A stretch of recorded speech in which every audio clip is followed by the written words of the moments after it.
Madame, Monsieur, bonsoir. Bienvenue dans votre journal. Au sommaire de l'actualité de ce savane soir, la journée d'aujourd'hui est dédiée à la lutte contre l'hypertension artérielle.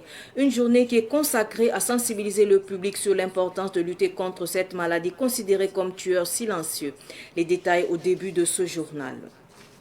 L'Association des commerçants de chemin de fer du Burkina demande le départ du groupe Bolloré. Elle demande à l'État de prendre des mesures fortes pour recouvrer ce qui lui est dû. Vous en saurez davantage dans un instant. Le 17 mai, le monde entier célèbre la journée mondiale de lutte contre l'hypertension artérielle. Cette journée a pour but de sensibiliser le public à l'importance de contrôler sa pression artérielle pour prévenir les maladies cardiovasculaires et promouvoir un mode de vie sain. Elle est célébrée sous le thème « Connaissez vos chiffres, contrôlez votre tension artérielle ». Les précisions avec Ketoura Saint-Poré. L'hypertension artérielle, souvent appelée tueur silencieux, est une situation dans laquelle la force du sang contre les parois des artères est constamment élevée. Si elle n'est pas contrôlée, elle peut entraîner des complications graves telles que les accidents vasculaires cérébraux, les crises cardiaques, les maladies rénales et d'autres problèmes de santé. Selon une estimation de l'Organisation mondiale de la santé, 1,28 milliard de personnes dans le monde souffrent d'hypertension artérielle. 46% sont ignorants de leur situation d'hypertendu. Cette année, la Journée mondiale de lutte contre l'hypertension artérielle met l'accent sur l'importance de la mesure régulière de la pression artérielle à domicile. Avec l'avènement des tensiomètres automatiques et faciles à utiliser, il est plus simple de surveiller sa tension artérielle à la maison. Cette pratique permet aux individus de détecter rapidement les fluctuations de leur pression artérielle et d'intervenir avant que des problèmes graves ne surviennent. En plus de surveiller la pression artérielle, adopter un mode de vie sain peut aider à prévenir et à contrôler l'hypertension. Cela comprend une alimentation équilibrée, riche en fruits, légumes, grains entiers et faible en sel, la pratique régulière d'une activité physique, la gestion du stress et l'arrêt du tabagisme et de l'alcool. Au Burkina Faso, 1/3 de la population, soit 1 homme sur 3, vit avec cette pathologie. Bien que l'hypertension occupe une place importante, seulement 30% des malades reçoivent les traitements adéquats. Cette journée mondiale dédiée à la lutte contre ce tueur silencieux est l'occasion de réclamer l'amélioration des programmes de traitement de l'hypertension dans les centres de santé. Ceci pourrait éviter environ 76 millions de décès d'ici 2050 selon l'OMS. Et puis les responsables de la radio Jeunesse Afrique Musique Jam ont dévoilé la nouvelle grille des programmes et la nouvelle équipe de la dite radio. C'était au cours d'une conférence de presse animée ce matin dans ses locaux à Ouagadougou. L'objectif de cette organisation est de répondre aux défis actuels des jeunes et de promouvoir la culture et la musique au Burkina Faso. Yacouba Kemtore nous en dit plus. La radio Jamwaga, Radio Jeunesse Afrique Musique, fondée par le défunt Bishop MC Claver Yamiro, innove. Elle présente sa nouvelle grille des programmes et sa nouvelle équipe aux hommes et femmes de médias à travers une conférence de presse qui sonne son nouveau départ. Il y a des émissions phares. D'abord, on va commencer par la matinale de 9h à 10h du matin. Ensuite, nous aurons bien sûr l'actualité, ça c'est à venir. Mais déjà, on va aussi avoir quelques chroniques. Le MAG, il y aura également des heures tout au long de la semaine, du lundi au vendredi, qui seront consacrées aux dédicaces. Le week-end, on aura l'émission des femmes qui est intitulée Au féminin. Il y aura une innovation au niveau de Radio Jam où la place sera donnée à des DJ. Des DJ vont faire des mix en live. Il y aura aussi une émission humoristique. Il y aura un temps en tout cas accordé le dimanche au sport. Partout dans le monde, nous avons des parents et nous avons envie d'entendre la diaspora nous dire qu'est-ce qui se passe là où ils sont. Allô, allô, diaspora. La radio Jamwaga entend dans sa nouvelle grille des programmes valoriser le patrimoine burkinabé et la musique urbaine. Elle se veut également une tribune de promotion de la jeunesse. Radio Jam est un média dédié à la jeunesse et qui vise à promouvoir le patrimoine culturel burkinabé et la créativité artistique burkinabé afin de contribuer au rayonnement du pays. Nous visons à promouvoir ici tous les artistes locaux à l'international et également à promouvoir la musique urbaine. Nous voulons ce média comme un média de la jeunesse, un média qui parle aux jeunes, un média où les jeunes peuvent venir s'exprimer et un média où les jeunes peuvent aussi grandir, apprendre. Nous misons sur le fait de connecter aujourd'hui le média en ligne, rejoindre les réseaux sociaux, rejoindre les téléphones portables de ces jeunes-là et leur proposer aujourd'hui du contenu qui puisse leur parler davantage. La radio Jamwaga est une radio privée commerciale de la société Master Conception Communication. Elle a été créée le 24 juin 2008 par MC Claver Yamiogo, décédé le 15 décembre 2022. La radio émet sur la fréquence 92.4 et sur les plateformes numériques sur une distance de 45 km autour de son site d'implantation qu'est la zone 1. Je vous le disais également en titre, l'association des commerçants du chemin de fer du Burkina demande le départ du groupe Bolloré de la Citaraï. Elle accuse de mauvaise gestion. Cette déclaration a été faite au cours d'une conférence de presse animée hier. Sibline Kelsey. L'association des commerçants du chemin de fer ne fléchit pas. Elle persiste dans sa lutte pour la bonne marche de la Citaraï malgré les menaces. Après plusieurs mouvements de protestation sur la mise sur les rails du train voyageur et sur la mauvaise gestion de la Citaraï, les responsables de l'association cette fois-ci demandent le départ du groupe Bolloré. Aboubakar Bansé revient sur certains manquements. Notre sortie de ce soir est de demander au groupe Bolloré de laisser la gestion pour qu'on puisse donner la gestion à qui de droit pour que nous puissions subvenir à nos besoins. Parce que, pourquoi on dit cela? Parce que nous avons remarqué que le groupe Bolloré même doit même à l'État burkinabé.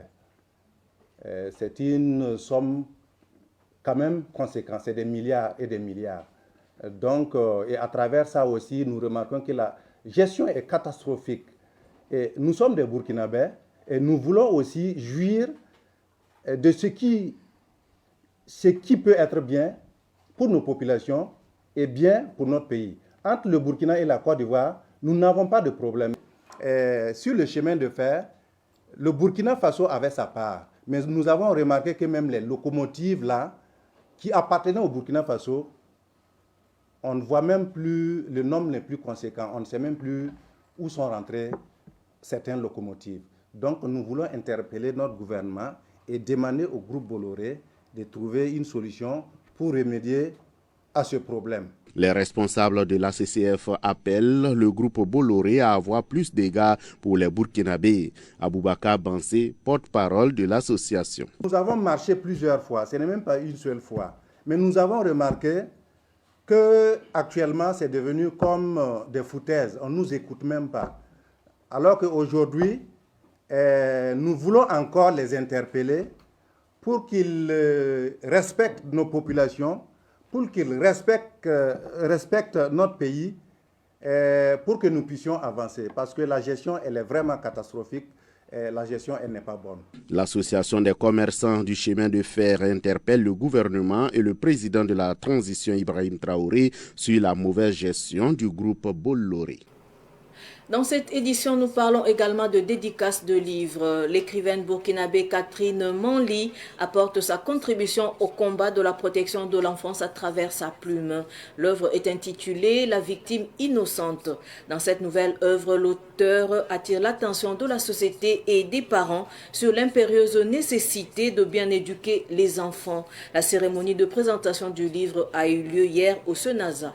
Le compte-rendu de Ketoura Saint-Poré.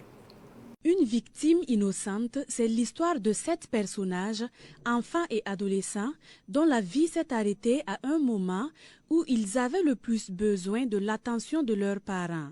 Les 10 parents ont failli à leur devoir, laissant ainsi ces enfants dans l'impasse. Une première lecture. Cédric appela par 2 fois Sagado sans réponse. Inquiet, il se rendit dans l'enclos et trouva le petit à bout de souffle. Son sang circulait à peine dans ses veines et il perdait silencieusement connaissance. Sagado s'en sortit Une deuxième et une troisième ont permis d'apercevoir la sensibilité de l'auteur face aux souffrances des enfants. Ce recueil de nouvelles est l'interpellation de l'auteur aux parents à être plus regardants dans l'éducation des enfants. C'est à l'égard des parents surtout, une attention plus soutenue envers les enfants, un temps à consacrer pour les enfants, c'est la relève du demain. Nous sommes chacun obligés de prendre soin des enfants pour qu'au soir de notre vie, nous ayons des gens qui vont s'occuper de nous. Le livre est fait en partie de tristes réalités. C'est des vécus de certains enfants qui m'ont amené à écrire. Ce recueil de nouvelles est la première œuvre littéraire de l'auteur Kati Manli. C'est une œuvre de 7 chapitres. Cette œuvre rencontre l'assentiment de Sophie Eidi Kam, critique littéraire. Une victime innocente de Kati Manli est une œuvre de 7 courts récits pleins de suspense et de rebondissements qui se laissent facilement lire. Les sujets abordés sont d'actualité et même atemporels, car tant que les sociétés humaines existeront, il sera toujours question d'éducation et d'accompagnement des enfants, en commençant par le cercle de famille. Ces nouvelles sont écrites dans un style limpide et accessible au grand public que l'on peut situer à partir des classes de CM, CM1, CM2. L'auteur a en perspective de traduire cette œuvre en moré et de l'adapter au cinéma, toujours dans l'objectif d'appeler à la bonne éducation et à la protection des plus jeunes. Direction la commune de Pabré, des sacrifices et incantations à Big Togo dans la commune de Pabré près de Ouagadougou hier. Les habitants du dit village célèbrent la journée des coutumes et traditions. Ils ont invoqué les mânes et les ancêtres pour le retour de la paix et de la quiétude au Burkina Faso. Le point avec Abdoulaye Kinda. Autrefois appelé Vipalgo, le village devient Bitogo à la suite d'un séjour du Mogo Naba Zombre pour son Bika, la tradition après 30 ans de règne. Près de 7 sites étaient choisis pour des sacrifices afin de se connecter aux ancêtres pour demander la paix et la cohésion sociale. On va remercier le Mogo et après on va remercier le président d'avoir pensé à nous, à notre coutume, à notre tradition. On a fait des rites. Sur chaque site, on a égorgé des poulets, on a immolé des moutons. Et le message, c'est pour demander à nos ancêtres la paix, surtout la paix, puisque les Faso, ça ne va pas, et surtout la paix, la cohésion sociale et l'abondance, la pluie, et que Dieu nous épargne du vent et des tonnerres. Pour ces hommes qui vivent sur les pas de leurs ancêtres, ils sont heureux de la célébration de cette journée. Il ne faut pas qu'on laisse notre racine suivre d'autres racines. Donc aujourd'hui, nous sommes très contents. Nous sommes dans cette colline appelée Kougoul Bordeaux. C'est là où nos grands-pères creusaient pour enlever les cailloux pour faire du fer. Donc on appelle ça Kougoul Bordeaux. Donc nous sommes là aujourd'hui pour faire la coutume, pour demander la paix, la santé, la paix de tout l'entourage. On demande avec les poulets, les chèvres, du dolo et puis les hommes comme. Le Naba Boulga a invité la jeunesse à se ressourcer. Un proverbe dit en moré, faut s'empêcher, faut hésiter, pendant que faut digiter. Connaître tes origines, ça n'empêche pas d'aller être musulman ou chrétien. Si on prend par exemple, chez les Blancs, si tu pars à l'église, il faut avoir 80 ans. Mais chez nous, la majeure partie, dans les mosquées, dans les églises, c'est les jeunes. Et si on lui demande, explique-moi ton nom de famille, il ne comprend pas. Donc c'est désolant. Pourtant, on dit qu'on veut être patriote, on veut être souverain. Tu ne peux pas copier le nom de famille de quelqu'un pour être souverain. Le village de Big Togo regorge de nombreux sites traditionnels tels que Tanzenga, Koulouoko, Kougoul Bordeaux, le Mankwire, site où le Naba Zombre s'était installé avec gîte et couvert. Actualité sportive pour clore ce journal. Les matchs retour du championnat national de basketball des cadets et juniors se sont joués le week-end écoulé à Ouagadougou. Les rencontres ont eu lieu sur le plateau omnisport du lycée Marien Ngouabi. Retour sur les rencontres avec Ruben Wilson Kodjo. Le complexe omnisport du lycée Marien Ngouabi a servi de cadre pour les rencontres cadettes et juniors du championnat de basketball. Dans la catégorie cadette, OBC a battu les Sonabi par 67 à 20. Bon, le sentiment, c'est